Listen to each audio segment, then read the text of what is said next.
Bismillahirrahmanirrahim. Assalamualaikum warahmatullahi wabarakatuh. Saya Akbar Gibran Yusri dengan NIM 210404500007 dari kelas B, Program Studi Bimbingan dan Konseling Fakultas Ilmu Pendidikan Universitas Negeri Makassar. Nah, video ini saya dedikasikan untuk memenuhi tugas ujian tengah semester mata kuliah Psikologi Konseling. Nah, langsung saja. Pada video kali ini akan ada dua topik pembahasan yang saya bahas. Yang pertama ada perilaku verbal dan non-verbal oleh konselor. Yang kedua ada aspek-aspek penentu keberhasilan dalam konseling. Nah, dua topik ini merupakan merupakan bagian dari topik-topik yang dipelajari di mata kuliah psikologi konseling. Nah, langsung saja di topik pertama, yaitu ada perilaku verbal dan non-verbal konselor. Nah, langsung saja ke perilaku verbal dan non-verbal konselor. Perilaku verbal dan non-verbal konselor dalam situasi konseling itu bertujuan untuk meningkatkan kualitas hubungan dengan konseli yang pada gilirannya dapat meningkatkan efektivitas konseling. Nah, dalam setting konseling itu, perilaku yang bagaimanakah yang harus ditampilkan oleh konselor agar konseli merasa lebih senang, lebih terbuka, dan lebih percaya, bahkan lebih tertarik mengatasi konseling sampai tuntas. Nah, hal inilah yang harus atau yang sangat perlu diperhatikan oleh para konselor untuk bisa melaksanakan proses konseling secara baik dan juga optimal apabila dalam proses konseling tersebut bisa terjalan dengan lancar sebagaimana mestinya. Nah, yang menjadi pertanyaan sebenarnya apa sih perilaku verbal dan perilaku non-verbal konselor itu? Nah, sebelum kita melangkah lebih lanjut terkait dengan perilaku verbal dan non-verbal konselor, perlu kita ketahui terlebih dahulu terkait dengan apakah sebenarnya itu komunikasi verbal dan non-verbal. Nah, komunikasi verbal adalah komunikasi dalam bentuk lisan ataupun tulisan. Sedangkan komunikasi nonverbal adalah komunikasi yang umumnya menggunakan bahasa tubuh seperti gerakan tangan, raut wajah, gelengan kepala, tanda gelekan kepala, tindakan, dan sebagainya. Nah, itulah yang merupakan bahasa-bahasa nonverbal atau biasa kita sebut sebagai body language. Body language inilah yang bisa memberikan semacam informasi kepada lawan komunikasi kita, meskipun kita tidak mengungkapkannya secara lisan, tetapi kita mengungkapkannya melalui bentuk gerakan ataupun postur-postur tubuh lainnya. Nah, tadi kita bertanya-tanya terkait bagaimana sih sebenarnya perilaku nonverbal dan perilaku verbal itu. Nah, berikut itu sebenarnya perilaku konselor yang harus ditampilkan adalah perilaku nonverbal. Perilaku nonverbal konselor itu selalu harus menunjukkan hal-hal yang bersifat positif. Contohnya meliputi senyuman, anggukan kepala apabila menyetujui sesuatu, kontak mata yang konstan terhadap konseli, dan sebagainya. Nah, senyuman ini menandakan bahwa kita itu sebenarnya betul-betul terbuka dan juga menerima konseli kita dengan baik. Anggukan kepala itu sama halnya dengan kita betul-betul mendengar dan memahami apa yang katakan ataupun yang diberitahukan oleh konseli kepada kita, seolah-olah konseli akan merasa bahwa dia betul-betul didengarkan karena merasa dipahami melalui anggukan kepala kita terkait dengan apa yang dia katakan. Dan juga kontak mata yang konstan. Kontak mata yang konstan ini juga merupakan salah satu hal yang perilaku nonverbal yang termasuk dalam kategori perilaku nonverbal positif. Mengapa? Karena apabila kita betul-betul memperhatikan konseli kita, maka konseli kita itu pasti merasa bahwa dia betul-betul diperhatikan, dia betul-betul dipahami dan sebagainya. Nah, kontak mata inilah yang bisa menandakan bahwa kita ini betul-betul memahami dan juga memperhatikan konseli kita dalam proses konseling. Nah, sebelum itu teman-teman juga harus mengetahui bahwa sebenarnya perilaku nonverbal itu bukan hanya bersifat positif saja. Tentu saja segala hal yang bersifat positif itu pasti ada hal negatifnya pula. Nah, perilaku nonverbal yang bersifat negatif itu seperti muka masam, mengkerutkan dahi, menggelengkan kepala, mencibir, dan kontak mata yang tidak stabil. Nah, muka masam ini seperti kita menunjukkan bahwa muka kita itu kayak tidak setuju dengan orang lain atau kita tidak merasa tenang dalam proses konseling. Maka bisa dikatakan bahwa konseling itu akan merasa tidak nyaman dengan kita dalam proses konseling. Yang kedua ada mengkerutkan dahi, di mana apabila kita sering sebagai konselor itu sering mengkerutkan dahi, kemungkinan besar itu konseling akan merasa bahwa dia itu serasa dihakimi. Mengapa? Karena setiap konseling mengutarakan sebuah pendapatnya, dan konselor itu selalu mengkerutkan dahi ketika konseling mengucapkan pendapatnya, pasti konseling akan merasa bahwa ini konselorku kenapa selalu mengkerutkan dahinya, dia seolah-olah kayak tidak setuju dengan saya, dia seolah-olah tidak terima dengan saya. Nah, pasti perasaan itu akan muncul pada perasaan konseling kita, sehingga proses konseling itu bisa saja tidak berjalan dengan lancar. Nah, yang ketiga ada menggelengkan kepala. Menggelengkan kepala di sini juga sangatlah penting diperhatikan, karena hal ini bisa membuat kesalahpahaman dalam proses konseling, mencibir, dan juga kontak mata yang tidak stabil. Apabila kontak mata kita tidak stabil, maka konseling akan merasa dia tidak dihargai dalam proses konseling itu sendiri. Nah, selanjutnya terkait dengan perilaku verbal. Nah, untuk meningkatkan interaksi dalam proses konseling, konselor dapat melakukan yang pertama, yaitu merespon dengan kata-kata pendek. Merespon dengan kata-kata pendek ini contohnya seperti konselor itu mengucapkan kata oh iya. Nah, itu merupakan beberapa respon minimal atau respon dengan kata-kata yang pendek, agar kita betul-betul membuat konseling kita merasa dihargai dan juga diperhatikan. Yang kedua ada merefleksikan kata-kata lain tetapi maknanya sama. Contohnya konseling kita itu mengutarakan bahwa saya ini sering ngantuk, jadi kita merefleksikan dengan makna yang berbeda, itu jadi kamu akhir-akhir ini sepertinya kurang tidur ya, jadi seperti itu. Nah, yang ketiga ada penghargaan positif. Nah, penghargaan positif ini contohnya apabila ada pendapat yang diutarakan oleh konseling kita itu bisa menjawab bahwa oh iya, saya pikir pendapat yang kamu bilang itu cukup baik ya, saya pikir pendapat kamu itu bagus, saya pikir apa yang kamu lakukan itu sudah benar. Nah, itu merupakan salah satu bentuk penghargaan positif yang bisa meningkatkan interaksi dalam proses konseling melalui perilaku verbal atau komunikasi secara langsung. Nah, selanjutnya ada perilaku nonverbal. Nah, perilaku nonverbal berdasarkan buku psikologi konseling menurut yang diterbitkan oleh Prof. Dr. Sulfan Saab. Nah, beliau mengatakan bahwa Barak DKK itu menggolongkan tingkah laku nonverbal konselor menjadi 3, yaitu yang pertama ada tingkah laku responsif atau tidak responsif, yang kedua ada jenis atau tingkatan bahasa, dan yang ketiga ada jenis pakaian. Nah, ketiga hal ini merupakan perilaku nonverbal yang harus diperhatikan oleh para konselor nantinya.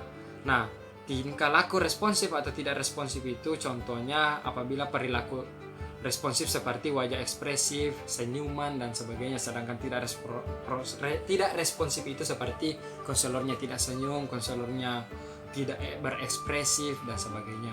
Jenis atau tingkatan bahasa itu seperti kita sebagai konselor itu menggunakan bahasa profesional atau bahasa awam ataupun bahasa kekinian.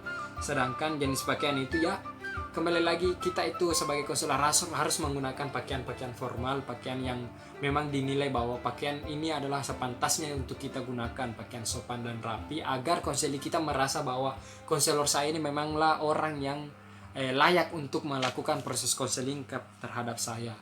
Maka dari itu kita itu juga harus memperhatikan cover dari kita sebagai seorang guru BK ataupun konselor nantinya.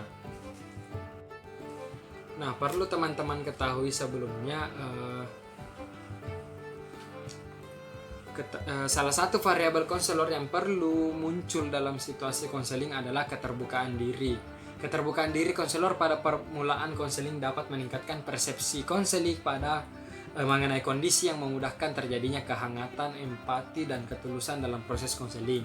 Nah, keterbukaan diri ini itu sebenarnya bisa kita lakukan ataupun kita bisa capai melalui perilaku verbal dan nonverbal ini, di mana kita sebagai konselor itu memanglah harus pintar dalam memilih apa yang harus kita lakukan dalam proses konseling. Terkait dengan perilaku verbal dan perilaku nonverbal itu, konselor harus betul-betul paham dan mampu menyesuaikan terkait dengan bagaimana cara dia bertingkah laku dalam proses konseling. Karena kan pada umumnya kita itu sebagai guru BK ataupun konselor akan menghadapi berbagai macam konseli yang memiliki tipe-tipe kepribadian yang berbeda-beda. Mungkin ada saya satu konseli yang merasa introvert, ada juga satu konseli yang ekstrovert dan sebagainya. Nah, disinilah konselor itu harus pintar dalam memilih terkait dengan bagaimana dia bertingkah laku, bagaimana dia menunjukkan perilaku verbalnya, bagaimana dia menunjukkan perilaku non-verbalnya. Itu benar-benar harus diperhatikan oleh setiap konselor ataupun guru BK nantinya. Mengapa? Karena perilaku verbal dan non-verbal ini merupakan aspek penting yang dalam membuat konseli kita merasa terbuka ataupun merasa nyaman dalam proses konseling. Coba jika dianalogikan seperti ini, apabila kita dalam proses konseling itu kita menunjukkan perilaku verbal dalam hal penyampaian informasi yang bersifat kasar, tentu saja kan pasti konselor kita merasa bahwa ini konselor saya sebenarnya dia itu benar-benar konselor atau dia benar-benar mau menyelesaikan masalah saya atau hanya memarahi saya. Nah, contoh lain juga dalam proses konseling perilaku nonverbal. Kan tidak mungkinlah kita sebagai konselor itu dalam perilaku nonverbal kita mengangkat kaki di atas meja seolah-olah kita ini sebenarnya bukanlah melakukan proses konseling, melainkan kita mengintimidasi siswa yang bermasalah. Kan hal itulah sebenarnya tidak logis untuk dilakukan. Maka dari itu konselor harus mampu mempelajari dan juga memahami betul-betul terkait dengan perilaku verbal dan non-verbal dalam proses konseling. Nah, mungkin itu saya tadi terkait dengan perilaku verbal dan non-verbal konselor dalam proses konseling. Selanjutnya kita pindah ke topik kedua, yaitu aspek-aspek penentu keberhasilan dalam keberhasilan konseling, di mana keberhasilan konseling itu pastilah ada yang menjadi tolak ukur terkait dengan bagaimana kita mengkategorikan bahwa proses konseling kita ini berhasil ataupun tidak. Maka dari itu disinilah kita harus mampu belajar terkait dengan aspek-aspek penentu tersebut. Nah, sebenarnya ada banyak hal yang menentukan bagaimana bentuk proses konseling apabila kita ingin melihat bagaimana keberhasilannya, bagaimana tolak ukur yang bisa mengukur keberhasilan dalam proses konseling kita. Keberhasilan dari proses konseling dapat dilihat dan dipengaruhi oleh dua faktor, yaitu faktor konseli dan juga faktor konselor. Dua indikator ini merupakan dua indikator yang betul-betul menjadi faktor keberhasilan dalam konseling, di mana konselor juga memiliki hal-hal yang harus diperhatikan untuk mencapai keberhasilan, dan juga konseli juga memiliki berbagai macam hal yang harus diperhatikan dalam mencapai keberhasilan dalam proses konseling. Nah, langsung saja kita ke topik pembahasan pertama, yaitu faktor konseli. Nah, faktor konseli di sini di mana bisa dilihat dari faktor konseli ada 5 hal yang perlu diperhatikan dalam menentukan keberhasilan dari proses konseling, yaitu yang pertama keterbukaan konseli, yang kedua ada pemahaman konseli terhadap dirinya, yang ketiga ada pemahaman konseli terhadap masalahnya, yang keempat ada keinginan dan motivasi konseli untuk berubah, dan kelima ada komitmen konseli untuk melaksanakan kegiatan-kegiatan atau terapi yang akan dilaksanakan. Nah, terkait dengan yang pertama itu keterbukaan konseli. Keterbukaan konseli kepada konselor merupakan kondisi yang kondusif dalam proses awal konseli. Inilah hal yang sangat perlu diperhatikan dalam setiap proses konseli. Adanya informasi dan data yang lengkap dan juga akurat akan membantu menetapkan diagnosis dan terapi yang tepat. Pemahaman konseli tentang dirinya apabila konseli itu mampu terbuka dalam proses konseli, maka kita sebagai konselor mampu untuk mendapatkan terkait dengan informasi yang jelas dan juga lengkap sesuai dengan apa yang ingin kita tanyakan, sehingga lebih memudahkan kita para konselor untuk menyelesaikan masalah dari konseli kita. Nah, yang kedua terkait dengan pembahasan yang kedua itu pemahaman konseli terhadap dirinya. Pemahaman konseli terhadap dirinya itu sangat penting. Mengapa? Karena konseli harus mengenal dan memahami potensi dirinya terlebih dahulu. Keberhasilan serta kekurangan atau kelemahan dirinya perlu diketahui oleh konseli kita ini. Banyak konseli yang hanya melihat sisi negatif ataupun kekurangan dalam dirinya, sehingga dia merasa tidak ada sama sekali hal positif dalam dirinya. Nah, disinilah pandangan yang demikian ini menimbulkan rasa-rasa kurang percaya diri dan perilaku yang menyimpang serta menarik perhatian orang tua ataupun orang lain. Misalnya nakal, melanggar tata tertib sekolah dan sebagainya. Hal ini semuanya menjadi aspek mengapa betul-betul pemahaman konseli terhadap dirinya itu merupakan salah satu aspek yang perlu diperhatikan apabila kita ingin mencapai keberhasilan dalam proses konseli. Nah, yang ketiga itu kurangnya kesadaran konseli bahwa ia sedang mempunyai masalah. Nah, inilah juga yang menjadi faktor keberhasilan dalam konseli. Kan banyak siswa itu yang merasa sebenarnya kayak dia itu sudah melanggar aturan tata tertib seperti bolos, alpa dan sebagainya, tapi ketika kita mengundang atau memanggilnya ke ruang BK dan menanyakan terkait dengan apa penyebabnya, dia selalu mengelak, dia selalu membohongi dirinya sendiri, dia selalu tidak mau jujur terhadap dirinya sendiri bahwa dia sebenarnya salah. Karena itu merupakan salah satu defense mechanism, yaitu mempertahankan diri. Nah, itu tidak salah, tetapi seharusnya guru BK mampu dalam mengatasi hal tersebut. Guru BK harus bisa membuat konseli ini merasa bahwa dia sebenarnya memiliki masalah, dia sebenarnya punya hal yang membuat dia melakukan perilaku menyimpang. Nah, yang keempat ada keinginan dan motivasi konseli untuk berubah. Nah, sebenarnya dalam hal ini sebenarnya tentu saja apabila konseli kita itu sudah memiliki masalah, apabila kita sebagai konselor betul-betul memberikan treatment yang baik kepada konseli kita, pasti konseli kita ini akan muncul motivasi untuk berubah. Dan apabila hal itu sudah terjadi, maka proses konseling untuk mencapai keberhasilan itu sudah ada di depan mata kita.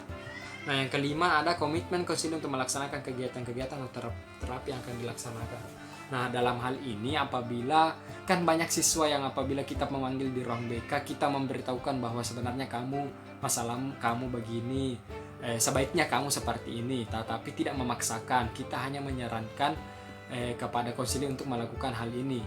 Kan kembali lagi ke proses bimbingan dan konseling sesungguhnya, guru BK itu tidak memaksakan kehendak, melainkan menyarankan dan memberikan pertimbangan kepada konseli, dan konseli akan mengambil keputusan akhir berdasarkan pilihan dan tanggung jawabnya sendiri.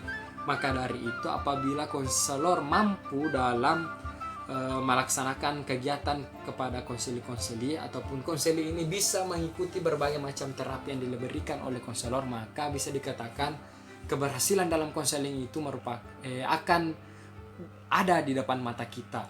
Karena mengapa? Ya, kembali lagi konseli ingin mengikuti terapi, maka konseli itu pasti ada motivasi untuk berubah. Sehingga hal inilah yang menjadi penyebab mengapa bisa dikategorikan sebagai proses konseling yang berhasil. Nah, tadi kita sudah bahas terkait dengan faktor-faktor konseli yang bisa mempengaruhi keberhasilan dalam proses konseling. Selanjutnya kita pindah ke faktor konselornya. Nah, dalam faktor konselor ini ada 4 indikatornya, yaitu yang pertama kompetensi konselor. Nah, kompetensi konselor di sini dalam halnya apabila kita merupakan seorang guru BK tetapi sebenarnya kita tidak memiliki kompetensi yang layak untuk dianggap sebagai seorang guru BK. Satu contohnya saja keterampilan dalam membangun rapor. Nah, membangun raport ini sangatlah penting dalam proses konseling. Mengapa ya? Apabila kita tidak dapat membangun hubungan yang akrab dengan konseling kita, otomatis proses konseling kita ini bisa tidak sesuai dengan harapan kita. Mengapa? Karena bisa saja informasi yang kita dapatkan itu berkurang, informasi yang kita ingin tarik kepada konseling kita itu tidak lengkap, maka menghambatlah proses konseling. Apabila kita tidak bisa membangun kompetensi yang harus dimiliki oleh konselor ini, maka tentu saja proses konseling ini bisa tidak berhasil untuk dijalankan.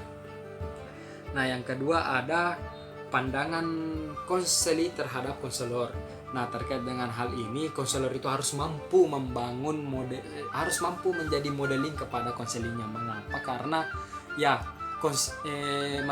anak-anak zaman sekarang itu pasti selalu menggunakan matanya untuk menilai. Dia selalu melihat cover dari seseorang ataupun cover dari buku itu dalam bentuk penilaiannya. Apabila dia melihat cover bukunya itu kusam, rusak dan robek-robek, pasti dia nilai ini bukunya jelek.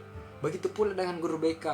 Apabila kita tidak bisa membuat daya tarik kita kepada konseli lebih baik, maka tentu saja konseli kita itu pasti tidak akan merasa nyaman ataupun tidak merasa bahwa konselor saya ini mampu dalam mengatasi masalah saya.